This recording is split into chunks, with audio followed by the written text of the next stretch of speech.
Hi, ಯೇಸುವಿನ ನಾಮದಲ್ಲಿ ವೀಕ್ಷಕರು ನೋಡ್ತಾ ಇರುವ ಎಲ್ಲರಿಗೆ ನಾನು ಯೇಸುವಿನ ನಾಮದಲ್ಲಿ ನಾನು ಸ್ವಾಗತ ಮಾಡ್ತಾ ಇದ್ದೇನೆ.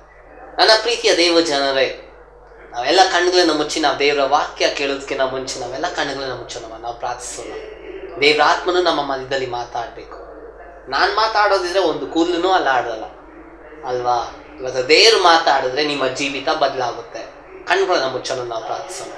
Hallelujah, thank you Jesus. ಸರ್ವಶಕ್ತನಾದ ದೇವರೇ, ನೀನು ಇವತ್ತು ನಮ್ಮ ಬಳಿಯಲ್ಲಿ ಮಾತನಾಡು. ನಿನ್ನ ಪ್ರಸನ್ನತೆ ನಮ್ಮ ಮಧ್ಯದಲ್ಲಿ ಮಾತನಾಡಲಿ ದೇವರೇ. ನಮಗೆ ಬೇಕಾಗಿರುವಂಥ ವಾಕ್ಯವನ್ನು ನೀನು ಮಾತಾಡು. ನೋಡ್ತಿರುವಂಥ ಒಬ್ಬೊಬ್ಬರಿಗಾಗಿ ಮಾತನಾಡು. ಅವರ ಹೃದಯವನ್ನು ಬದಲಾಯಿಸು. ನಿನಗಾಗಿ ಜೀವಿಸಲು ಸಹಾಯ ಮಾಡು.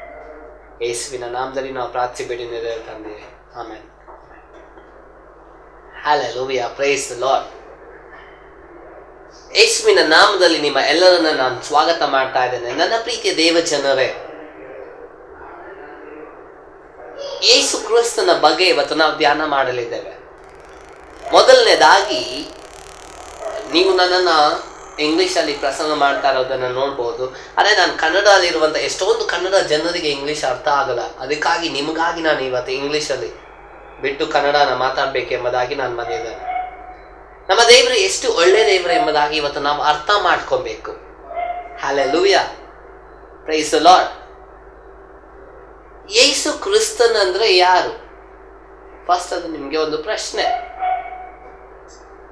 ಯೇಸು ಕ್ರಿಸ್ತನ್ ಅಂದ್ರೆ ಯಾರಿರ್ಬೋದು? ಥಿಂಕ್ ಮಾಡ್ತಾ ಇದ್ದೀರಾ? ನೀವು 20 ವರ್ಷ ವಿಶ್ವಾಸಿ ಆಗಿರ್ಬೋದು, ಎಷ್ಟೊಂದು ವರ್ಷದವರಾಗಿರ್ಬೋದು. ಅರೆ, ನಿಮ್ಗೆ ಇವಾಗ ಒಂದು ಕ್ವೆಶನ್, ಯೇಸು ಕ್ರಿಸ್ತನ್ ಎಂದರೆ ಯಾರು?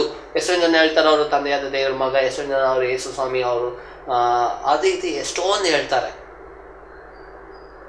ಆದರೆ ನನ್ನ ಆನ್ಸರ್ ಏನು ಗೊತ್ತಾ?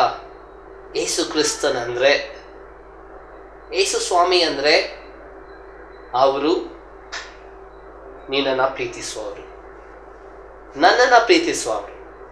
Price the Lord, hallelujah.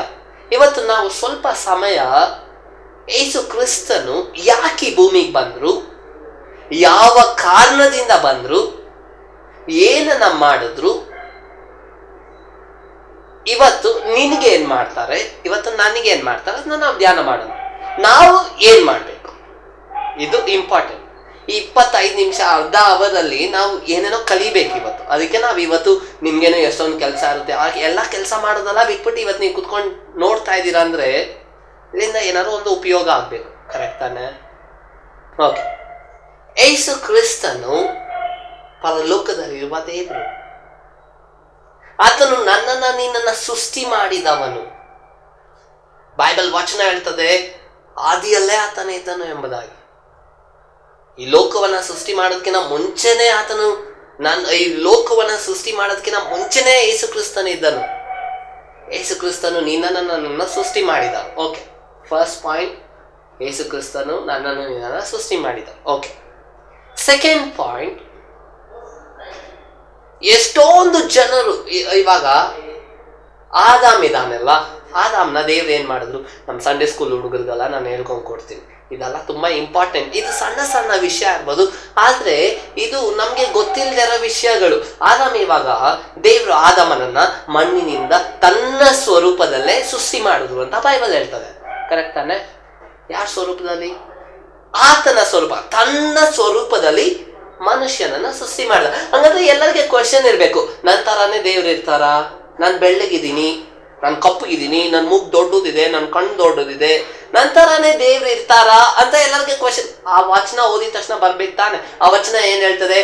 ದೇವರು ಮನುಷ್ಯನನ್ನ ತನ್ನ ಸ್ವರೂಪದಲ್ಲಿ ಸೃಷ್ಟಿ ಮಾಡಿದ್ರು. ಕರೆಕ್ಟ್ ಇಲ್ಲ? ಮನುಷ್ಯ ಅಂದ್ರೆ ಅವಾಗಿದ್ದ ಆದಾಮ ಅವ್ವನ್ನ ದೇವರು ತನ್ನ ಸ್ವರೂಪದಲ್ಲಿ ಸೃಷ್ಟಿ ಮಾಡಿದ್ರು. ಓಕೆ, ಹಾಗಾದ್ರೆ ಯಾವ ಸ್ವರೂಪ ಇರಬೇಕು? ಅದು ಕರೆಕ್ಟ್ ಇಲ್ವಾ? ಬೈಬಲ್ ಅದಕ್ಕೆ ಹೇಳ್ತದೆ, ಆ ಸ್ವರೂಪ ಯಾವ್ದು ಗೊತ್ತಾ? ಅದು ಮಹಿಮೆಯ ಸ್ವರೂಪ. ಇಂಗ್ಲಿಷ್ ಅಲ್ಲಿ ಹೇಳ್ತಾರೆ, it is the glory of god. ಅದು ದೇವರ ಮಹಿಮೆಯ ಸ್ವರೂಪ. ಅದಕ್ಕೆ ಆದಿಕಾಂಡದಲ್ಲಿ 2ನೇ ಅಧ್ಯಾಯ 3ನೇ ಅಧ್ಯಾಯದಲ್ಲಿ ನಾವು ಓದ್ಬೇಕಾದ್ರೆ ದೇವ್ರು ಹೇಳ್ತಾರೆ ಮನುಷ್ಯನಿಗೆ, ನೀನು ಹಣ್ಣನ್ನ ತಿನ್ಬೇಡ ಅಂತ ಹೇಳ್ತಾರೆ. ಅರೆ ಇವನು ಆಯ್ತು ತಿನ್ನಲ್ಲ ಅಂತ ಹೇಳ್ತಾನೆ. ಆದ್ರೆ ಇದೆಲ್ಲ ತಿನ್ಬೇಡ ಅಂತ ಹೇಳಿದ ತಕ್ಷಣ ಓಕೆ ಅಂತ ಹೇಳಿ ಎಲ್ಲ ಕೆಲಸ ಮಾಡ್ತಾರೆ, ಎಲ್ಲ ಮಜಾ ಆಟ ಆಡ್ಕೊಂಡು ಎಲ್ಲ ಮಾಡ್ತಾ ಇರ್ತಾರೆ. ಅವಾಗ ಹಾವು ಬಂದ್ಬಿಟ್ಟು ಯಾರ ಹತ್ರ ಮಾತಾಡುತ್ತೆ? ಹುಡುಗ ಹತ್ರ ಮಾತಾಡುತ್ತಾ, ಹುಡುಗಿ ಹತ್ರ ಮಾತಾಡುತ್ತಾ? ಅವಳ ಹತ್ರ ಮಾತಾಡುತ್ತೆ. ಅವಳ ಹತ್ರ ಹೇಳ್ತಾಳೆ, ಅವ್ವ ಸ್ವಲ್ಪ ನೀನು ಹಣ್ಣನ್ನ ರುಚಿ ಮಾಡಿದ್ಯಾ? ದೇವ್ರು ಹೇಳಿದ್ರ ಯಾವ್ದಾದ್ರು ಹಣ್ಣನ್ನ ತಿನ್ಬಾರ್ದಾ ಅಂತ ಹೇಳಿದ್ರ? ಹೌದು. ಇವಳು ಹೇಳ್ತಾಳೆ, ಹೌದು. ಹಾವು ಯಾಕೆ ಮಾತಾಡ್ತಾ ಇದೆ? First question. ಇವಳು ಮಾತಾಡಿದ ತಕ್ಷಣ ಹೌದಿಲ್ವಾ ದೇವ್ರು ಹೇಳಿದ್ರು, ಅರೆ ಹಾವೇ ಹೇಳ್ತಾ ಇದೆ ಅಲ್ವಾ, ಇವಳು ತಿನ್ಬಾರ್ದ ಅಂತ ಹಾವು ಕೇಳ್ತು. ಇವಳು ಹೇಳಿದ್ಲು ಫುಲ್ ಹಿಸ್ಟ್ರಿನ ಹೇಳಿದ್ರು, ಹೌದು ದೇವ್ರು ಹೇಳಿದ್ರು ನೀನು ಆ ಹಣ್ಣನ್ನ ತಿನ್ಬಿಟ್ರೆ ಒಂದೇ ದಿನದಲ್ಲೇ ಸೆತ್ತೋಗ್ತೀಯ, ಅದಕ್ಕೇನೆ ನಾವು ಅದನ್ನ ಸಹ ಮುಟ್ಟಿನೂ ನೋಡ್ಬಾರ್ದು. ಹಾವು ಹೇಳುತ್ತೆ. ಅವಾಗ ತಂತ್ರ, ಸೈತಾನಿಗಿರೋ ತಂತ್ರ. ಆವಾಗ ಹಾವು ಹೇಳುತ್ತೆ, ನೀನು ಅದನ್ನ ತಿನ್ಬಿಟ್ರೆ ನೀನು ಏನಾಗ್ತೀಯ ಗೊತ್ತಾ, ದೇವ್ರಂಗೆ ಬದಲಾಗ್ಬಿಡ್ತೀಯ ಅಂತ ಹೇಳಿದ ತಕ್ಷಣ ಇವಳಿಗೇನು ಆಸೆ, ಕರೆಕ್ಟ್ ಇಲ್ವಾ? ಆಸೆ ಇದ್ದಾಗ ಇವಳು ಮಾತ್ರ ತಿಂದು, ಇವಳು ತಿಂದು ಆಮೇಲೆ ಆದಾಮ್ಗೇನು ಕೊಟ್ಲು ತಿನ್ನಕ್ಕೆ. ಆದಾಮ್ ಎಷ್ಟು ಒಳ್ಳೆಯವನು, ಅವಾಗ್ಲೇ ಹೆಂಡತಿ ಮಾತು ಕೇಳ್ತಾರೆ. ಅದಕ್ಕೆ ಇವಾಗಿರೋ ಗಂಡಸರು ಹೇಳೋರು ಅವ್ರ ಹೆಂಡತಿ ಮಾತು ಕೇಳೋದು. ಅವಾಗ ಇವಳು ಬಂದು ಹೇಳ್ತಾಳೆ, ರೀ ಆಪಲ್ ಎಷ್ಟು ಚೆನ್ನಾಗಿದೆ ಗೊತ್ತಾ, ಇದು ಹಣ್ಣು ಎಷ್ಟು ಚೆನ್ನಾಗಿದೆ, ತಿಂತೀಯಾ? ಅವನು ಹೇಳ್ತಾನೆ, ಆಯ್ತು ಕೊಡು. ಅವನು ತಿಂತಾನೆ. ತಿಂದಿದ ತಕ್ಷಣ, ಇದೇ ಇಂಪಾರ್ಟೆಂಟ್, ಯಾವ್ದು ಇಂಪಾರ್ಟೆಂಟ್? ತಿಂದಿದ ತಕ್ಷಣ. ತಿನ್ನಕ್ಕೆ ಮುಂಚೆ, ತಿಂದಿದ ತಕ್ಷಣ. ತಿನ್ನಕ್ಕೆ ಮುಂಚೆ ಅವರು ದೇವರ ಸ್ವರೂಪದಲ್ಲಿ ಇದ್ರು, ಆದರೆ ತಿಂದಿದ ತಕ್ಷಣ ಅಲ್ಲೇನು ಎಂಟ್ರಿ ಆಯ್ತು? ಪಾಪ ಎಂಟ್ರಿ ಆಯ್ತು. ತಪ್ಪು ಮಾಡಿದ್ರು, ತಿನ್ಬಾರ್ದು ಅಂತ ಹೇಳಿದ್ರು, ಅದೇ ಇವ್ರು ತಿನ್ಬಿಟ್ರು. ಇವಾಗ ಏನಾಯ್ತು? ಅದು ತಪ್ಪಾಯ್ತು. ಅದರಿಂದ ಇವಾಗ ಬೈಬಲ್ ನೀವು ಕರೆಕ್ಟಾಗಿ ಓದೋದಿದ್ರೆ ಅವಾಗ ಅವರಿಬ್ರು ಏನ್ ಮಾಡ್ತಾರೆ, ಅವರು ಬಟ್ಟೆ ಹಾಕೊಂಡಿಲ್ಲ ಅಂತ ಏನ್ ಮಾಡ್ತಾರೆ, ಮರದಿಂದ ಓಡೋಗಿ ಬಚ್ಚಿಕೊಂಡ್ಬಿಡ್ತಾರೆ. ಕರೆಕ್ಟ್ ಇಲ್ಲನಾ? ಅವಾಗ ದೇವ್ರು ಬರ್ತಾರೆ. ಆದಾಮ್ ಯಾವ ಟೈಮಲ್ಲಿ ಬಂದ್ರು? ಸಂಜೆ ಟೈಮಲ್ಲಿ ಬಂದ್ರು. ಸಂಜೆ ಟೈಮಲ್ಲಿ ಬರ್ತಾರೆ. ಅವಾಗ ಆದಾಮನೇ ಎಲ್ಲಿದ್ಯಾ ಅಂತ ಹೇಳ್ಬೇಕಾದ್ರೆ ಇವನು ಹೇಳ್ತಾನೆ, ನಾನು ನಿನ್ನನ್ನು ನೋಡಕ್ ಬರಲ್ಲ, ನಂಗೆ ಭಯ ಆಗುತ್ತೆ. ಅಲ್ಲಿ ತನಕ ಭಯ ಇರ್ಲಿಲ್ಲ ಅಷ್ಟು ದಿನ. ಎಷ್ಟು ದಿನ ಅಂತ ನನಗೇನು ಗೊತ್ತಿಲ್ಲ, ನಿಮ್ಗೇನು ಗೊತ್ತಿಲ್ಲ, ಬೈಬಲಲ್ಲೂ ಇಲ್ಲ ಅದು ಎಷ್ಟು ದಿನ. ಅಷ್ಟು ದಿನ ಭಯ ಇರ್ಲಿಲ್ಲ. ಆದ್ರೆ ಯಾವಾಗ ಈ ಹಣ್ಣನ್ನ ತಿಂದನೋ ಅವಾಗ ಭಯ ಬಂತು. ನಾನು ಬರಲ್ಲ ಆಚೆ, ನನ್ ಬಟ್ಟೆ ಇಲ್ಲ ಅಂತ ಹೇಳಿದ ತಕ್ಷಣ ದೇವ್ರಿಗೆ ಗೊತ್ತಾಯ್ತು, ಯಾರು ಹಣ್ಣು ತಿಂದ? First question. ಇವನೇನ್ ಮಾಡ್ತಾನೆ, ಹಣ್ಣು ತಿಂದೆ ನನ್ನನ್ನ ಕ್ಷಮಿಸು ಅಂದಿದ್ರೆ ದೇವ್ರು ಹೇಳ್ತಾರೆ ಆಯ್ತು. ಇವನೇನ್ ಮಾಡ್ದ, ನೀನ್ ಕೊಟ್ಟಿದ್ ಹೆಂಡತಿ ಹಣ್ಣು ಕೊಟ್ಲು, ಅದಕ್ಕೆ ತಿಂದೆ. ಆಮೇಲೆ ಹೆಂಡತಿಗೆ ಕೇಳ್ದ, ನೀನ್ ಯಾಕೆ ತಿಂದೆ ಹಣ್ಣು? ಇಲ್ಲ, ನಾನ್ ಸುಮ್ಮನೆ ಇದೆ, ಹಾವು ತಿನ್ನು ಅಂತೂ ಅದಕ್ಕೆ ತಿಂದೆ. ಈ ತರ ಆಯ್ತು. ಇವಾಗ ಏನಾಯ್ತು? ತಪ್ಪಾಯ್ತು. ಆಯ್ತಾ? ಅವಾಗ ಒರಿಜಿನಲ್ ಶರೀರ ಬಂದಾಯ್ತು. ದೇವ್ರ ಮಹಿಮೆನ ಮನುಷ್ಯ ಅಲ್ಲಿಗೆ ಏನ್ ಮಾಡ್ತಾನೆ? ಕಟ್ ಮಾಡ್ಕೊಂತಾನೆ. ಹಾಗೆ ಬೈಬಲ್ ಹಿಸ್ಟ್ರಿ ಬರ್ಬೇಕಾದ್ರೆ ಇವಾಗ ಲೋಕದಲ್ಲಿರುವ ಎಲ್ಲ ಜನ ತಪ್ಪು ಮಾಡ್ತಾ ಇದ್ದಾರೆ. ಕರೆಕ್ಟ್ ಇಲ್ವಾ? ದೇವ್ರು ಯಾಕೆ ಮನುಷ್ಯನನ್ನು ಸೃಷ್ಟಿ ಮಾಡಿದ್ದು? ದೇವ್ರ ಜೊತೆ ಇರ್ಬೇಕಂತ. ತಪ್ಪು ಮಾಡಿದ್ರೆ ದೇವ್ರನ್ನ ಕಾಣಕ್ಕೆ ಅಸಾಧ್ಯ. ಬೈಬಲ್ ಹೇಳ್ತದೆ, ಪರಿಶುದ್ಧತೆ ಇಲ್ಲ ಅಂದ್ರೆ ದೇವ್ರನ್ನ ಕಾಣಲು ಅಸಾಧ್ಯ. ಇವಾಗ ಎಲ್ಲಾ ಜನರು ತಪ್ಪು ಮಾಡ್ತಾರೆ. ನಾನು ತಪ್ಪು ಮಾಡ್ತಾ ಇದ್ದೀನಿ, ನೀವು ತಪ್ಪು ಮಾಡ್ತಾ ಇದ್ರಿ, ಎಲ್ಲರೂ ತಪ್ಪು ಮಾಡ್ತಾ ಇದೀವಿ. ಇವಾಗ ನಾವು ದೇವ್ರನ್ನ ಕಾಣಲು ಸಾಧ್ಯನಾ? ಸಾಧ್ಯ ಇಲ್ಲ. ಇವಾಗ ಸಾಧ್ಯ ಮಾಡ್ಬೇಕಂದ್ರೆ ಏನ್ ಮಾಡ್ಬೇಕು? ಹಳೆ ಒಡಂಬಡಿಕೆಯಲ್ಲಿ ಒಂದು ವಚನ ಹೇಳ್ತದೆ. ಹಳೆ ಒಡಂಬಡಿಕೆಯಲ್ಲಿ ನೀವು ಓದುವುದಾದ್ರೆ ಸ್ವಲ್ಪ ರೂಲ್ಸ್ ಇತ್ತು. ಮೋಶೆಗೆ ದೇವ್ರು ಸ್ವಲ್ಪ ರೂಲ್ಸ್ ಕೊಡ್ತಾರೆ. ಆ ರೂಲ್ಸ್ ಪ್ರಕಾರ ಏನ್ ಗೊತ್ತಾ, ಇವಾಗ ನಾನು ಒಬ್ಬ ಮನುಷ್ಯ ತಪ್ಪು ಮಾಡ್ಬಿಟ್ರೆ ಅವ್ನು ಪಾಪ ಮಾಡಿದ ತಕ್ಷಣ ಅವ್ನು ಏನ್ ಗೊತ್ತಾ ಮಾಡ್ಬೇಕು, ಒಂದು ಕುರಿನ ತಗೊಂಡೋಗ್ಬೇಕು. ಆ ಕುರಿ ಬಂದ್ಬಿಟ್ಟು ಅದ್ರಲ್ಲಿ ಒಂದು ಕರೆನೂ ಇರಬಾರ್ದು, ಕುರಿಗೆ ಮೂಲೆ ಮುಡ್ದಿರ್ಬಾರ್ದು, ಕಣ್ಣು ಕಾಣದೇ ಇರಬಾರ್ದು, ಎಲ್ಲ ಪರ್ಫೆಕ್ಟ್ ಆಗಿರ್ಬೇಕು, ಕರೆಕ್ಟ್ ಆಗಿರ್ಬೇಕು. ಆ ಕುರಿ ಮರಿನ ತಗೊಂಡೋಗ್ಬಿಟ್ಟು ದೇವರ ಆಲಯದಲ್ಲಿ ಕೊಟ್ಟು ಅದನ್ನ ಕಟ್ ಮಾಡಿ ಯಜ್ಞ ಅರ್ಪಿಸಿದಾಗ ಮಾತ್ರ ಈ ಮನುಷ್ಯ ಪರಿಶುದ್ಧ ಆಗ್ತಾ ಇದ್ದ. ಹಂಗಂದ್ರೆ ಇದು ಹಳೆ ಒಡಂಬಡಿಕೆಯ ರೂಲ್ಸ್. ಇವತ್ತು ಅದರಿಂದಾನೇ ಎಷ್ಟೊಂದು ಬೇರೆ ಧರ್ಮ ಫ್ರೆಂಡ್ಸ್, ಬೇರೆ ಜನರು ಎಲ್ಲರೂ ಏನ್ ಮಾಡ್ತಾರೆ, ಬಲಿ ಕೊಡ್ತಾರೆ. ಪಾಪನ ಹೋಗ್ಬೇಕಂದ್ರೆ ಏನ್ ಮಾಡ್ತಾರೆ, ಬಲಿ ಕೊಡ್ತಾರೆ. ಅದರಿಂದ ಇದೆಲ್ಲ ಬಂದಿದ್ದು ಬೈಬಲ್ ಇಂದಾನೆ.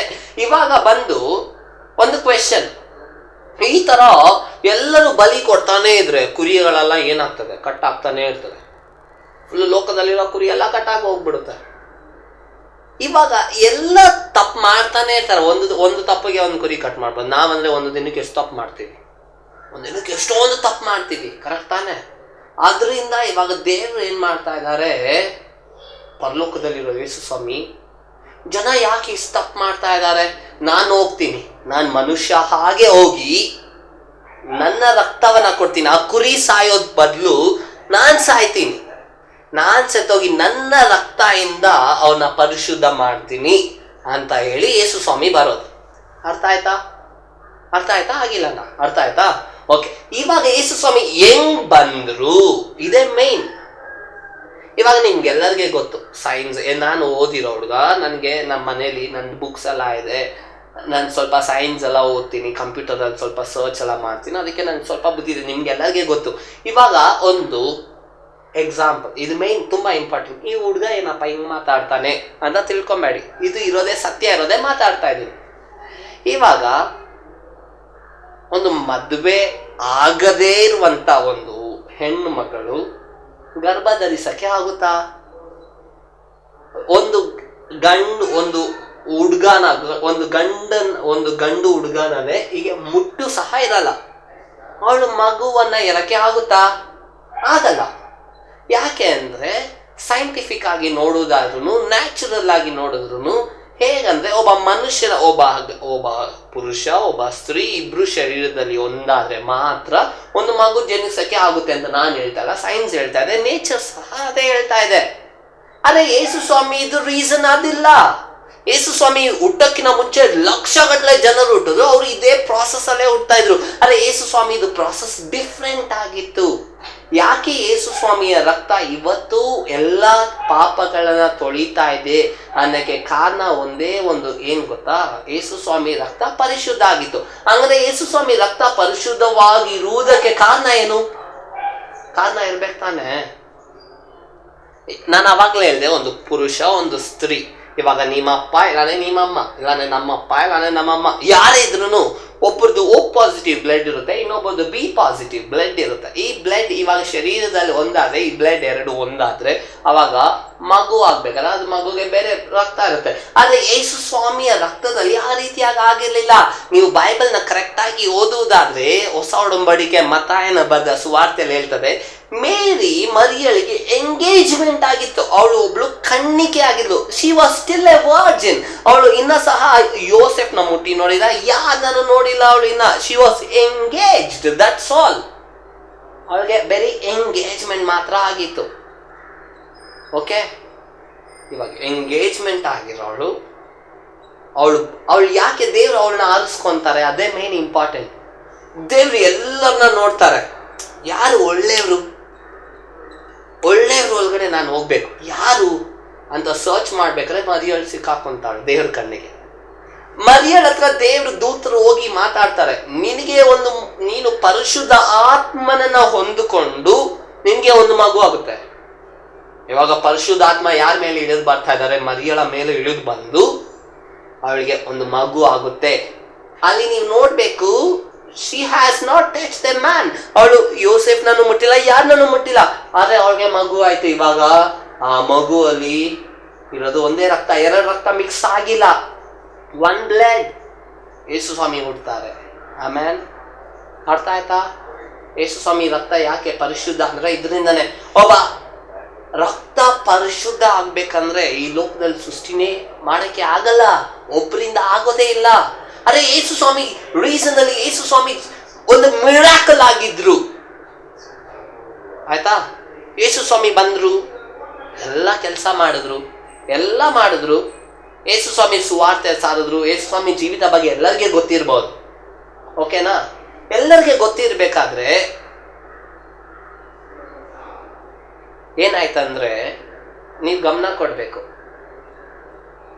ಯೇಸು ಸ್ವಾಮಿ ಬಗ್ಗೆ ಎಷ್ಟು ಒಳ್ಳೆ ಕಾರ್ಯ ಗೊತ್ತಾ? ಯೇಸು ಸ್ವಾಮಿ ಸಾಯ್ತಾರೆ. ಯಾರಿಗಾಗಿ? ಯಾಕೆ ಸಾಯ್ಬೇಕು? ಇವತ್ತು ನೀನು ಪರಿಶುದ್ಧ ಆಗ್ಬೇಕು, ಇವತ್ತು ನಾನು ಪರಿಶುದ್ಧ ಆಗ್ಬೇಕು, ನಮ್ಮ ಪಾಪಗಳು ಹೋಗ್ಬೇಕಂದ್ರೆ ನಾವು ಪರಿಶುದ್ಧ ಆಗ್ಬೇಕು. ಪರಿಶುದ್ಧ ಆಗೋಕ್ಕೆ ಕಾರಣ ಯಾರು? ಯೇಸು ಸ್ವಾಮಿ. ಇವತ್ತು ಯೇಸು ಸ್ವಾಮಿ ಇಂದ, ಅವರ ರಕ್ತದಿಂದ ನಾವು ತೊಳೆಯಲ್ಪಟ್ಟಿದ್ದೇವೆ. ಅದಕ್ಕೆ ಒಂದು ಸ್ಟೋರಿನ ನೋಡಿ.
ಒಳ್ಳೆ ಸ್ಟೋರಿ.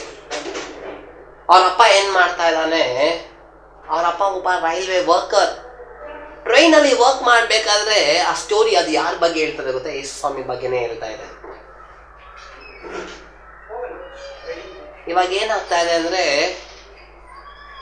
ಅವರ ಮಗನ ಸೇವ್ ಮಾಡ್ಬೇಕಾದ್ರೆ ಅಂದ್ರೆ ಜನರನ್ನ ಸೇವ್ ಮಾಡ್ಬೇಕು. ಅವ್ರ ಮಗ ಒಬ್ಬ ಸಾಯ್ತಾನೆ, ಇಲ್ಲ ಅಂದ್ರೆ ಜನರನ್ನ ಸೇವ್ ಮಾಡ್ಬೇಕಂದ್ರೆ ಎಷ್ಟೊಂದು ಸಾವಿರಗಟ್ಟಲೆ ಜನ ಸೆತ್ತೋಗ್ತಾರೆ, ಟ್ರೈನ್ ಉರುಳಿ ಸೆತ್ತೋಗ್ತಾರೆ. ಇವಾಗ ದೇವ್ರು ಏನ್ ಮಾಡಿದ್ರು, ನನ್ನ ಮಗ ಸತ್ರೂ ಪರವಾಗಿಲ್ಲ, ಆದ್ರೆ ಆ ಜನರೆಲ್ಲರೂ ರಕ್ಷಣೆ ಆಗ್ಬೇಕು. ಅದರಿಂದಾನೇ ಯೇಸು ಸ್ವಾಮಿ ಸತ್ತೋಗಿದ್ದು. ಆ ಸ್ಟೋರಿಯಲ್ಲಿ ನಾವು ನೋಡ್ತೀವಿ ಎಷ್ಟು ಒಳ್ಳೆ ಸ್ಟೋರಿ ಅದು. ಅವ್ರ ಮಗ ಒಬ್ಬನೇ ಮಗ ತುಂಬಾ ಪ್ರೀತಿ ಮಾಡ್ತಾರೆ, ಆ ಮಗ ಸತ್ರನೂ ಪರವಾಗಿಲ್ಲ, ಆದ್ರೆ ಆ ಜನರು ಮಾತ್ರ ಸಾಯ್ಬಾರ್ದು. ಈ ರೀತಿಯಾಗಿ ಆಲೋಚನೆ ಮಾಡೋದು. ಆ ಮಗ ಸತ್ತೋಗಿಲ್ಲ ಅಂದ್ರೆ ಅವತ್ತು ಟ್ರೈನಲ್ಲಿ ಇರೋರೆಲ್ಲ ಸತ್ತೋಗ್ತಾ ಇದ್ರು. ಅವತ್ತು ಯೇಸು ಸ್ವಾಮಿ ಮರಣವನ್ನ ಹೊಂದಿರ್ಲಿಲ್ಲ ಅಂದ್ರೆ ಇವತ್ತು ನಾನು ನೀನು ಪರಿಶುದ್ಧ ಆಗಕ್ಕೆ ಆಗ್ತಾನೆ ಇರ್ಲಿಲ್ಲ. ಆಮೇನ್, ಹಲ್ಲೆಲೂಯಾ. ಇವತ್ತು ಯೇಸು ಸ್ವಾಮಿ ನಮ್ಮನ್ನ ಎಲ್ಲನ ತೊಳೆದ್ರು ಅವ್ರ ರಕ್ತದಿಂದ. ಅದೇ ಯೇಸು ಸ್ವಾಮಿ ಏನ್ ಗೊತ್ತಾ, ಇಷ್ಟಕ್ಕೆಲ್ಲ ಕಾರಣ ಏನ್ ಗೊತ್ತಾ? ಯೇಸು ಸ್ವಾಮಿ ನಿನ್ನನ್ನ ಪ್ರೀತಿ ಮಾಡ್ತಾರೆ. ನಿಮ್ಮನ್ನ ಎಲ್ಲರೂ ಕೈ ಬಿಟ್ಟು ಹೋಗಿರ್ಬೋದು, ನಿಮ್ಮ ಬಂಧು, ನಿಮ್ಮ ಬಳಗ, ನಿಮ್ಮ ಗಂಡ ಹೆಂಡತಿ, ನಿಮ್ಮ ಮಕ್ಕಳು, ನಿಮ್ಮ ಅಪ್ಪ, ನಿಮ್ಮ ಅಮ್ಮ, ಇಲ್ಲಾಂದ್ರೆ ನೀವು ತುಂಬಾ ಹೆಚ್ಚಾಗಿ ಇಷ್ಟಪಡೋರು ಎಲ್ಲರೂ ಕೈ ಬಿಟ್ಟು ಹೋಗಿರ್ಬೋದು. ಅರೆ ಯೇಸು ಸ್ವಾಮಿ ಇನ್ನ ಹೇಳ್ತಾರೆ, ನಾನು ನಿನ್ನ ಕೈ ಇಟ್ಕೊಂಡಿದ್ದೀನಿ, ಭಯ ಪಡ್ಬೇಡ, ಚಿಂತೆ ಮಾಡಬೇಡ, ನಾನು ನಿನ್ನ ಜೊತೆಗೆ ಇರ್ತೀನಿ ಅಂತ. ಯಾರು ಹೇಳೋದು? ಯೇಸು ಸ್ವಾಮಿ ಹೇಳೋದು. Praise the Lord, hallelujah. ಇವತ್ತು ಆ ಯೇಸು ಸ್ವಾಮಿಗೆ ಏನು ಗೊತ್ತಾಗಬೇಕು? ಯೇಸು ಸ್ವಾಮಿಗೆ ನಿನ್ನ ಹೃದಯ ಬೇಕು. ನಿನ್ನ ಹೃದಯ ಕೊಡಕ್ಕೆ ರೆಡಿನಾ ನೀನು? ಯೇಸು ಸ್ವಾಮಿ ಬಗ್ಗೆ ನಾವು ತಿಳಿದುಕೊಳ್ಬೇಕು, ಕರೆಕ್ಟ್ ಅಲ್ವಾ? ಯೇಸು ಸ್ವಾಮಿ ಯಾವುದೋ ಒಂದು ಹೊಸ ಕ್ರಿಸ್ಟಿಯನ್ನ ತರಕ್ ಬಂದಿಲ್ಲ, ಒಂದು ಧರ್ಮನ ತಗೊಂಬರಕ್ ಬಂದಿಲ್ಲ, ಯಾವ್ದೋ ಒಂದು ಹೊಸದಾಗಿ ಮಾಡಕ್ ಬಂದಿಲ್ಲ. ನೋ, ತಪ್ಪಾದ ಜನರು, ತಪ್ಪಾದ ಮಾರ್ಗದಲ್ಲಿ ಹೋಗುವಂತ ಜನರನ್ನ ಒಳ್ಳೆ ಮಾರ್ಗಕ್ಕೆ ಕರ್ಕೊಂಡ್ಬರ್ಬೇಕಂತಾನೆ ಯೇಸು ಸ್ವಾಮಿ ಬಂದಿದ್ದು. ಇವತ್ತು ಆ ಯೇಸು ಸ್ವಾಮಿನ ನೀನು ಅಂಗೀಕರಿಸಲು ಸಿದ್ಧನಾಗಿದ್ದೀಯಾ? ಹಾಗಿದ್ಯಾ ಇಲ್ಲ? ಎಷ್ಟೊಂದು ಜನ ನಾವು ಎಲ್ಲ ಈ ಕ್ರೈಸ್ತರು, ಕ್ರಿಸ್ಟಿಯನ್ಸ್ ಎಷ್ಟೊಂದು ಜನ ಯೇಸು ಸ್ವಾಮಿನ ಅರ್ಥನೇ ಮಾಡ್ಕೊಂಡಿರಲ್ಲ. ಅದು ಹೇಗೆ ಅಂತ ಹೇಳ್ತೀನಿ ನೋಡಿ. ನಮ್ಮಪ್ಪ ಕ್ರಿಸ್ಟಿಯನ್, ಅವರಪ್ಪ ಕ್ರಿಸ್ಟಿಯನ್ ಅಂದ್ರೆ ನಾವು ಪರಂಪರೆನೇ ಕ್ರಿಸ್ಟಿಯನ್ ಆಗಿ ಬಂದ್ಬಿಟ್ರೆ ನಮ್ಗೆ ಯೇಸು ಸ್ವಾಮಿ ಟೇಸ್ಟೇ ಗೊತ್ತಿರಲ್ಲ. ಕರೆಕ್ಟ್ ತಾನೆ? ಇವಾಗ ನಿಮ್ಗೆ ಒಂದು ಎಕ್ಸಾಂಪಲ್ ಕೊಡ್ತೀನಿ. ರೋಡಲ್ಲಿ ನಡ್ಕೊಂಡು ಹೋಗ್ತಾ ಇರ್ತೀರಾ, ಅಲ್ಲಿ ಗೋಬಿ ಮಂಚೂರಿ ಮಾರ್ತಾ ಇರ್ತಾರೆ. ಗೋಬಿ ಮಂಚೂರಿ ಮಾರ್ಬೇಕಾದ್ರೆ ಅಷ್ಟು ದೂರದಿಂದಾನೇ ಆ ಗೋಬಿ ಮಂಚೂರಿ ಅಂಗಡಿಯಲ್ಲಿ ಸ್ಮೆಲ್ ಬೇಯಿಸ್ತಾ ಇರ್ಬೇಕಾದ್ರೆ ಸ್ಮೆಲ್ ಬರ್ತಾ ಇರುತ್ತೆ. ಆ ಸ್ಮೆಲ್ ಮಾತ್ರ ಒಳಗಡೆ ಹೋಗ್ಬಿಟ್ರೆ ನಾವ್ ಹೇಳ್ತೀವ ಗೋಬಿ ಮಂಚೂರಿ ತುಂಬಾ ಟೇಸ್ಟಿ ಆಗಿದೆ. ನಾವು ಟೇಸ್ಟ್ ಮಾಡಿದ್ವಾ? ಇಲ್ಲ. ನಾವು ಅದನ್ನು ಹೇಳ್ತೀವಿ, ಒಳ್ಳೇದಾಗಿದೆ. ಎಷ್ಟೊಂದು ಜನ ಅದೇ ತರ. ಇವಾಗ ನಾವು ಟೇಸ್ಟ್ ಮಾಡಿದೆ. ಇನ್ನೊಂದು ಎಕ್ಸಾಂಪಲ್, ಅಲ್ಲಿ ಸ್ಪ್ರೈಟ್ ಬಾಟ್ಲಿ ಇಕ್ಕಿರ್ತಾರೆ, ಪೆಪ್ಸಿ ಬಾಟ್ಲಿ, ನಾವು ಕುಡ್ದೇ ಇರಲ್ಲ, ಅದು ಚೆನ್ನಾಗಿದೆ, ಪ್ಯಾಕ್ ಮಾಡಿರೋದನ್ನ ನೋಡ್ಬಿಟ್ಟೆ ನಾವು ಚೆನ್ನಾಗಿದೆ ಅಂತ ಹೇಳಿದ್ರೆ ಅದು ಸರಿನಾ ತಪ್ಪ? ಇವತ್ತು ಅದೇ ತರಾನೇ ಎಷ್ಟೊಂದು ಜನರು ಏನ್ ಗೊತ್ತಾ ಮಾಡ್ತಾ ಇದ್ದಾರೆ, ಯೇಸು ಸ್ವಾಮಿನ ಟೇಸ್ಟೇ ಮಾಡಿರಲ್ಲ, ಆದ್ರೆ ನಮ್ಮಪ್ಪ ಕ್ರಿಸ್ಟಿಯನ್ನು, ಅವರಪ್ಪನೂ ಸಹ ಕ್ರಿಸ್ಟಿಯನ್ನು, ಭಾನುವಾರ ಚರ್ಚಿಗೆ ಹೋಗ್ಬೇಕು, ಕಾಣಿಕೆ ಕೊಡ್ಬೇಕು. ಅದು ಬಂದ್ಬಿಟ್ಟು ಯಾವ ತರ ಅಂದ್ರೆ ಈ ಹಳೆ ಕಾಲದಲ್ಲೆಲ್ಲ ಬಂದ್ಬಿಟ್ಟು ಒಂದು ದೇವಸ್ಥಾನಕ್ಕೆ ಏನಾದ್ರು ಒಂದು ಕಟ್ಟಾಕ್ಬಿಟ್ಟಿರ್ತಾರೆ, ಈ ಆನೆ ಎಲ್ಲ ಕಟ್ಟಾಕ್ತಾ ಇದ್ರಲ್ಲ, ಅದಕ್ಕೆ ಏನು ಗೊತ್ತಿಲ್ಲ, ಬೆರಿ ಬಂದ್ರೆ ಯಾರ ಬಂದ್ರೆ ಆತರ ಮಾಡೋದೆ.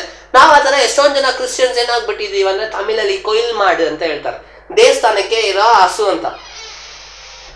ಏನು ಗೊತ್ತಿಲ್ಲ, ಆ ಭಾನುವಾರ ಚರ್ಚಿಗೆ ಹೋಗ್ಬೇಕು, ಬರ್ಬೇಕು, ಕಾಣಿಕೆ ಕೊಡ್ಬೇಕು, ದರ್ಶನ ಭಾಗ ಕೊಡ್ಬೇಕು, ದೇವ್ರ ವಚನ ಕೇಳ್ಬೇಕು, ಅದನ್ನ ಪಾಲನೆ ಮಾಡಿ ನಡಿಬಾರ್ದು. ಆ ತರಾನೇ ಎಲ್ಲರೂ. ಕರೆಕ್ಟ್ ಅಲ್ವಾ? ಇವತ್ತೇನ್ ಗೊತ್ತಾಗ್ಬೇಕು, ಬದಲಾವಣೆ ಆಗ್ಬೇಕು. ಎಷ್ಟೊಂದು ಜನಗಳಿಗೆ ಟೇಸ್ಟ್ ನೋಡ್ದೇನೆ ಯೇಸು ಸ್ವಾಮಿ ಒಳ್ಳೆಯವರು ಅಂತ ಹೇಳಕ್ ಆಗಲ್ಲ. ಹೇಳ್ಬಹುದು, ಆದ್ರೆ ನಿಮ್ಮ ಹೃದಯದ ಆಳದಿಂದ ಗೊತ್ತಿರಲ್ಲ. ನಾವು ಫಸ್ಟ್ ಯೇಸು ಸ್ವಾಮಿ ಯಾರು ಎಂಬುದಾಗಿ ತಿಳ್ಕೊಂಡಿದೀವಿ. ಇವತ್ತು ನಾವು ಟೇಸ್ಟ್ ನೋಡ್ಬೇಕು. ಒಂದು ಟೇಸ್ಟ್ ನೋಡ್ಬೇಕಂದ್ರೆ ನಾವು ಆ ಅಂಗಡಿ ಹತ್ರ ಹೋಗ್ಬೇಕು. ಅಂಗಡಿ ಹತ್ರ ಹೋಗಿ ಗೋಬಿ ಮಂಚೂರಿನ ಎತ್ತಿ ಬಾಯಲ್ಲಿ ಹಾಕೊಂಡ್ರೆ ಟೇಸ್ಟ್ ಗೊತ್ತಾಗೋದು. ಅದಕ್ಕೆ ನೀವ್ ಹೇಳ್ಬೋದು, ಇಲ್ಲ ಸಾಮ್ ನಾನು ಚರ್ಚಿಗೆ ಹೋಗ್ತಾ ಇದ್ದೀನಿ, ವಾಕ್ಯ ಕೇಳ್ತಾ ಇದ್ದೀನಿ. ವಾಕ್ಯ ಕೇಳೋದು ಮಾತ್ರ ಟೇಸ್ಟ್ ಮಾಡೋದಲ್ಲ, ಆ ವಾಕ್ಯ ನಾವು ಅಂಗೀಕರಿಸಿ ನಾವು ನಡಿಬೇಕು. Hallelujah, praise the Lord. ಎಷ್ಟೊಂದು ಜನ ಹೇಳ್ತಾರೆ ನನಗೆ, ಎಷ್ಟೊಂದು ಜನ ನನ್ನ ಫ್ರೆಂಡ್ಸ್ನ ಹೇಳ್ತಾ ಇರ್ತಾರೆ, ಸಾಮ್ ನಾನು ಫುಲ್ಲು ತಪ್ಪು ಮಾಡೋವನಪ್ಪ, ನನ್ನನ್ನು ಅದೇ ಕ್ಷಮಿಸ್ತಾರಾ? ಹೌದು, ಕ್ಷಮಿಸ್ತಾರೆ. ದೇವ್ರು ಬಂದಿರೋದೇ ತಪ್ಪ. ಬೈಬಲ್ ನೀವು ಕರೆಕ್ಟಾಗಿ ಓದಿದ್ರೆ ಬೈಬಲ್ ಏನ್ ಗೊತ್ತಾ ಹೇಳ್ತದೆ, ದೇವ್ರು ಒಳ್ಳೆಯವ್ರನ್ನ ಹುಡುಕೊಂಡ್ ಬಂದಿಲ್ಲ, ದೇವ್ರು ಕೆಟ್ಟವ್ರನ್ನ ಹುಡುಕೊಂಡ್ ಬಂದಿದ್ದು. ಕೆಟ್ಟವ್ರನ್ನ ಹುಡುಕಿ ಅವ್ರನ್ನ ರಕ್ಷಣೆ ಮಾಡಿ ಒಳ್ಳೆ ದಾರಿಗೆ ತರ್ಬೇಕಂತ ಬಂದಿದ್ದು. ಇವತ್ತು ಎಷ್ಟೊಂದು ಜನ ಹೇಳ್ತಾರೆ, ಅಪ್ಪ ಎಷ್ಟೊಂದು ಜನ ಈ ತರ, ನಾನು ಒಳ್ಳೆಯವ್ರು, ನನಗೇನು ಗೊತ್ತಿಲ್ಲ, ನಾನು ಕರೆಕ್ಟೇ, ಆ ತರ ಹೇಳ್ತಾರೆ. ಅವರೆಲ್ಲ ತಪ್ಪೆ. ಇವತ್ತು ನಾನು ನೀನು ಅರ್ಥ ಮಾಡ್ಕೊಬೇಕು, ನಾವು ಒಳ್ಳೆಯವರ ಕೆಟ್ಟವ್ರ? ನಾವು ಒಳ್ಳೆಯವ್ರ ಅಂದ್ರೆ ನಾವು ಯೇಸು ಸ್ವಾಮಿ ತರ ಆಗೋಗ್ಬಿಡ್ತೀವಿ, ನಾವೆಲ್ಲ ಕೆಟ್ಟವ್ರೆ. ಆದ್ರೆ ನಮ್ಮನ್ನ ಒಳ್ಳೇದನ್ನಾಗಿ ಮಾಡಕ್ಕೆ ಯೇಸು ಸ್ವಾಮಿ ಬಂದಿರೋದು. ಇವಾಗ ನಾನು ಅವಾಗಲೇ ಹೇಳ್ತಾ ಇದ್ದೆ, ಆದಾಮ ಒಂದು ಮಹಿಮೆಯಲ್ಲಿ ಜೀವಿಸ್ತಾ ಇದ್ದ, ಆ ಮಹಿಮೆ ಕಳೆದ್ಕೊಂಡ್ಬಿಟ್ಟ. ಇವತ್ತು ಆ ಮಹಿಮೆನ ಮತ್ತೆ ಕೊಡ್ಬೇಕಂತಾನೆ ಯೇಸು ಸ್ವಾಮಿ ಬಂದಿರೋದು. ಆಮೇನ್, ಹಲ್ಲೆಲೂಯ. ಅರ್ಥ ಆಗ್ತಾ ಇದೆಯಾ ನಾನು ಹೇಳ್ತಾ ಇರೋದು? ನಾವು ಸುಮ್ಮನೆ ಚರ್ಚಿಗೆ ಹೋಗೋ ವಿಶ್ವಾಸಿ ಆಗಿರ್ಬಾರ್ದು. ನಾವು ಸುಮ್ಮನೆ ಯಾವುದೋ ಒಂದು ಸಭೆಗೆ ಹೋಗ್ತೀವಿ, ಏನೋ ಒಂದು ವಚನ ಕೇಳ್ತೀವಿ, ಕಾಣಿಕೆ ಹಾಕ್ತಿವಿ, ಬರ್ತೀವಿ ಮನೆಗೆ, ಆ ತರ ಇರೋ ವಿಶ್ವಾಸಿ ಬಂದ್ಬಿಟ್ಟು ಯಾವ ತರ ಗೊತ್ತಾ, ಸುಮ್ಮನೆ ಒಂದು ಮರಕ್ಕೆ ಗಿಡ ಒಂದು ಮರ ಮುಂದೆ ನೀರ್ ಹಾಕಿ ಬೆಳೆಸಿದ್ರೆ ಅದು ಫಲ ಕೊಡದೆ ಇದ್ರೆ ಏನ್ ಅದರಿಂದ ಏನಾದ್ರು ಉಪಯೋಗ ಆಯ್ತೀಯಾ? ಇಲ್ಲ. ಆ ತರಾನೇ ಎಷ್ಟೊಂದು ವಿಶ್ವಾಸಿಗಳಾಗೋಗ್ಬಿಟ್ಟಿದೀವಿ. ಸುಮ್ಮನೆ ಚರ್ಚಿಗೆ ಹೋಗ್ತೀವಿ, ಭಾನುವಾರ ಹೋಗ್ತೀವಿ, ಆದ್ರೆ ವಚನ ಮಾತ್ರ ಪಕ್ಕ ಬಯಾಟ್ ಹೊಡೆದಿರ್ತಾರೆ. ಎಲ್ಲ ವಚನ ಗೊತ್ತು. ಆದಿಯಲ್ಲಿ ವಾಕ್ಯವಿತ್ತು, ಆ ವಾಕ್ಯವು ದೇವರ ಬಳಿಯಲ್ಲಿತ್ತು. ಎಲ್ಲಿತ್ತು ಅಂದ್ರೆ ಯೋಹನ 1:1 ಅಂತ ಹೇಳ್ತಾರೆ. ಅಂದ್ರೆ ಯೆಹೋವನು ನನಗೆ ಕುರುಬನು, ಪಕ್ಕ ಎಲ್ಲ ವಚನ ಪಕ್ಕ ಓದಿಕ್ಕಿರ್ತಾರೆ. ಆದ್ರೆ ಅದನ್ನ ಅರ್ಥ ಮಾಡ್ಕೊಳ್ಳೋ ಶಕ್ತಿ ಅವರಲ್ಲಿ ಇಲ್ಲ. ಇವತ್ತು ನೀನ್ ಆ ತರ ಇರಬಹುದು. ಸ್ವಲ್ಪ ಜನ ಭಾನುವಾರನೇ ಚರ್ಚಿಗೆ, ಸ್ವಲ್ಪ ಜನ ವರ್ಷ ಫುಲ್ಲು ಹೋಗೋದೇ ಇಲ್ಲ, ಬೇರೆ ಸ್ವಲ್ಪ ದಿನ ಸೆಲೆಕ್ಟೆಡ್ ಡೇಸ್ ಮಾತ್ರ ಚರ್ಚಿಗೆ ಹೋಗ್ತಾರೆ. ಈ ತರ ಜನರೆಲ್ಲರೂ ನೀವಾಗಿರ್ಬಹುದು. ಇವತ್ತು ದೇವರು ಒಂದು ಬದಲಾವಣೆನ ಕಾಣ್ತಾ ಇದ್ದಾರೆ. ನೀನು ಬದಲಾಗಲು ಸಿದ್ಧನಾಗಿದ್ದೀಯಾ? ಹಲ್ಲೆಲೂಯಾ. ಮನುಷ್ಯ ತಪ್ಪು ಮಾಡೇ ಮಾಡ್ತಾನೆ. ಯಾಕಂದ್ರೆ ಬೈಬಲ್ ವಚನ ಹೇಳ್ತದೆ, ಬೈಬಲ್ ವಚನ ಈ ರೀತಿಯಾಗಿ ಹೇಳ್ತದೆ, ನಮ್ಮ ಶರೀರ ಬಲಹೀನತೆ ಆಗಿರೋದು. ಹೌದು, ಮನುಷ್ಯ ತಪ್ಪು ಮಾಡೇ ಮಾಡ್ತಾನೆ. ಆದ್ರೆ ಈ ಬಲಹೀನತೆ ಆಗಿರುವಂತ ಶರೀರದಲ್ಲಿ ದೇವ್ರೇನು ಗೊತ್ತಾ ಹೇಳ್ತಾರೆ, ನಿನ್ನ ಬಲಹೀನತೆಯಲ್ಲೂ ನಿನಗೆ ಬಲವನ್ನ ಕೊಡುವಾತನು ದೇವ್ರು. ನಾವು ಬಲಹೀನರಾಗಿದ್ದೇವೆ, ಯಾರು ಬೇಕಂತ ತಪ್ಪು ಮಾಡಲ್ಲ, ಕರೆಕ್ಟ್ ಇಲ್ವಾ? ಇವಾಗ ನಾನು ಕಳ್ತನ ಮಾಡ್ಲೇಬೇಕು, ಸ್ವಲ್ಪ ಜನ ಅದಕ್ಕಂತಾನೆ ಹೇಳ್ತಾರೆ ಕಳ್ತನ ಮಾಡ್ಲೇಬೇಕು. ಆದ್ರೆ ಇವಾಗ ನೋಡಿ ಎಕ್ಸಾಂಪಲ್ ಕೊಡ್ತೀನಿ, ಯಾರು ಒಬ್ರು ಒಂದು ತಪ್ಪು ಮಾಡ್ಬೇಕು ಅಂತ ಇರೋದಿಲ್ಲ, ಆದ್ರೆ ಏನ್ ಮಾಡ್ತಾರೆ, ಹೇಗೋ ಒಂದು ಮಿಸ್ಟೇಕ್ ಆಗಿ ಮಾಡ್ತಾರೆ. ಅವ್ರಿಗೆ ಮಾಡ್ಬೇಕು ಅಂತ ಇರಲ್ಲ, ಆದ್ರೆ ಆ ಸಿಚುವೇಶನ್ ಅವ್ರಿಗೆ ಆ ಮಿಸ್ಟೇಕ್ ಮಾಡಕ್ಕೆ ಕರ್ಕೊಂಡು ಹೋಗ್ತದೆ. ಅದು ಏನ್ ಮಾಡಕ್ಕೆ ಆಗಲ್ಲ, ಯಾಕಂದ್ರೆ ಅದು ಶರೀರ ಬಲಹೀನತೆ ಆಗಿದೆ. ಆದ್ರೆ ನಾವು ಆ ಮಿಸ್ಟೇಕ್ ಅಲ್ಲೇ ಜೀವಿಸೋದು ಬದಲು, ದೇವ್ರೆ ನಾನು ಆ ಮಿಸ್ಟೇಕ್ ಇಂದ ದೂರ ಹೋಗ್ಬೇಕು, ನನ್ಗೆ ಬಲವನ್ನ ಕೊಡು ಎಂಬುದಾಗಿ ನಾವು ಬರ್ಬೇಕಾದ್ರೆ ದೇವ್ರು ಬಲವನ್ನ ಕೊಡ್ತಾರೆ. ಆಮೇಲೆ ಹಲ್ಲೆಲೂಯಾ. ಇವತ್ತು ಎಷ್ಟು ಜನ ಬದಲಾಗಲು ಸಿದ್ಧರಾಗಿದ್ದೀರಾ?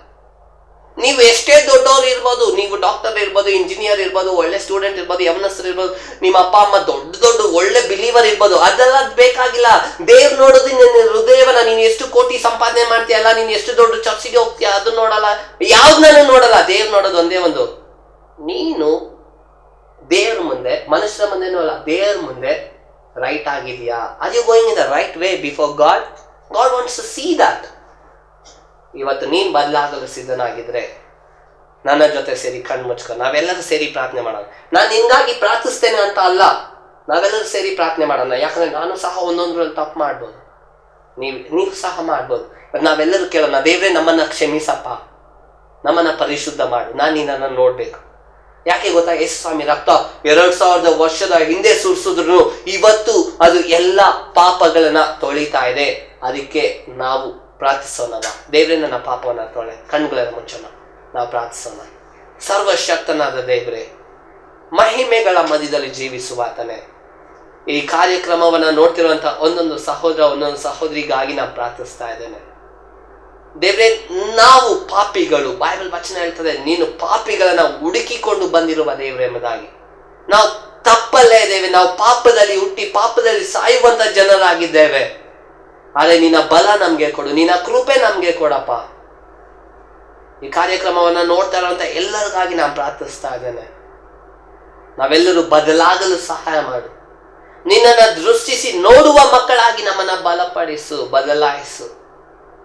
ನಿನ್ನ ಮಹಿಮೆಗೆ ಜೀವಿಸಲು ಸಹಾಯ ಮಾಡು. ಅವತ್ತು ಆದಾಮನು ಕಳೆದುಕೊಂಡ ಆ ಮಹಿಮೆಯನ್ನ ಮತ್ತೆ ಕೊಡಬೇಕೆಂಬುದಾಗಿ ಬಂದಿರುವ ಯೇಸು ಕ್ರಿಸ್ತನೇ ಆ ಮಹಿಮೆ ನಮ್ಮ ಮೇಲೆ ಇರುವುದಕ್ಕಾಗಿ ಸ್ತೋತ್ರ. ಆ ಮಹಿಮೆನ ನಾವು ಕಳೆದುಕೊಳ್ಳಬಾರದು ದೇವ್ರೆ, ಅದನ್ನ ಯಾವಾಗಲೂ ಇಟ್ಟುಕೊಳ್ಳಲು ಸಹಾಯ ಮಾಡು. ಎಲ್ಲರನ್ನ ಆಶೀರ್ವಾದ ಮಾಡು, ಕೃಪೆ ಕೊಡು. ಯೇಸುವಿನ ನಾಮದಲ್ಲಿ ನಾವು ಪ್ರಾರ್ಥಿಸಿ ಬೇಡಿ ಹೊಂದಿದ್ದೇವೆ ತಂದೆಯೇ, ಆಮೇನ್ ಆಮೇನ್. ನನ್ನ ಪ್ರೀತಿಯ ದೇವ ಜನರೇ, ನಾನು ಇದ್ರ ಬಗ್ಗೆ ನಾವು ಮುಂದಕ್ಕೆ ಇನ್ನ ಕಂಟಿನ್ಯೂ ಮಾಡುವ. ದೇವ್ ನಿಮ್ಮನ್ನ ಆಶೀರ್ವಾದ ಮಾಡಲಿ. ಆಮೇನ್.